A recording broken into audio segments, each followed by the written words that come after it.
A controversial and highly debated idea that human impact has forced the Earth into a new geological epoch has recently begun to gain momentum. This idea is known as the anthropocene. According to Welcome to the Anthropocene, the Anthropocene refers to the Earth's most recent geological time period as being human-influenced. It is based on global evidence demonstrating how humanity has impacted Earth's atmospheric, biospheric, geological and hydrological processes, resulting in the Anthropocene distinguished as a new period within the Holocene. Ultimately, the drivers of the Anthropocene, on the other hand, if they continue unabated through this century, may well threaten the viability of contemporary civilization and perhaps even the future existence of Homo sapiens. This, in turn, reverses our drive towards destroying our planetary habitat with such terrible outcomes foreseen in our near future. We seem to be doing little to prevent it. This leads to Mackenzie's work statement, addressing the Anthropocene is not something to leave in the hands of those in charge, given that those in charge have mismanaged the end of prehistory time and time again. In support of work statement, this video essay will explore two key shifts in history, the Industrial Revolution and World War II. It will highlight the key aspects that have led to the Anthropocene, as well as address what may have led to Mackenzie's work statement. The essay will then conclude with the most recent stage of the Anthropocene, exploring whether work statement is still relevant in today's society.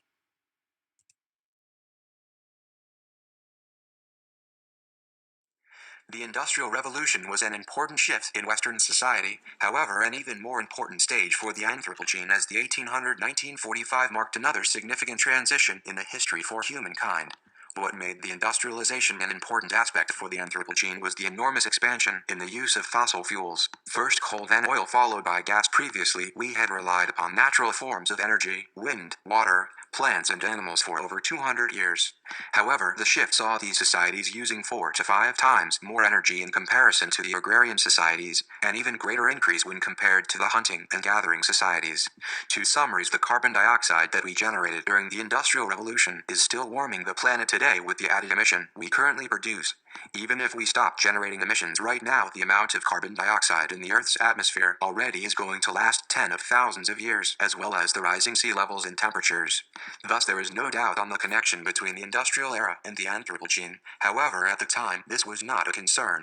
Machines began to replace human labor. This found the way for the huge increase in production capacity, in turn affecting all basic human needs: food, production, medicine, housing, and clothing. Society had created a system that allowed them to not only have things faster, but also make things better, thus resulting in the upheaval of economic, political and social structure as depicted in Adolf Menzel, The Iron Rolling Mill, an 1875 oil painting presenting the huge social change that had occurred. The work shows hundreds of workers that are exposed in this loud, ugly, mechanical, confusing, dangerous and domineering environment. Represented as a cog in the machine, they have lost all individuality within this painting. To summarize, all aspects of human life had been altered in some form, and these societies were convinced that life was inadequate without these shifts, as the sacrifices were worth the rewards. However, the environmental consequences of such massive change was not heavily promoted nor understood.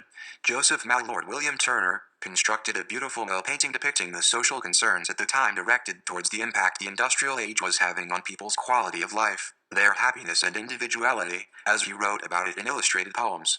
You see, the fighting temeraire tug to her last berth to be broken up acts as a form of evidence showing society's real concerns. Were these the same concerns as those in charge? Perhaps not.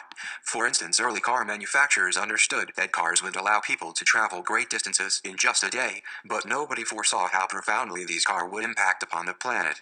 So, although it is clearly argued that people at the time of the Industrial Revolution could have not possibly known the impact such actions of productions would have on the environment, in turn leading us into the era of the Anthropocene.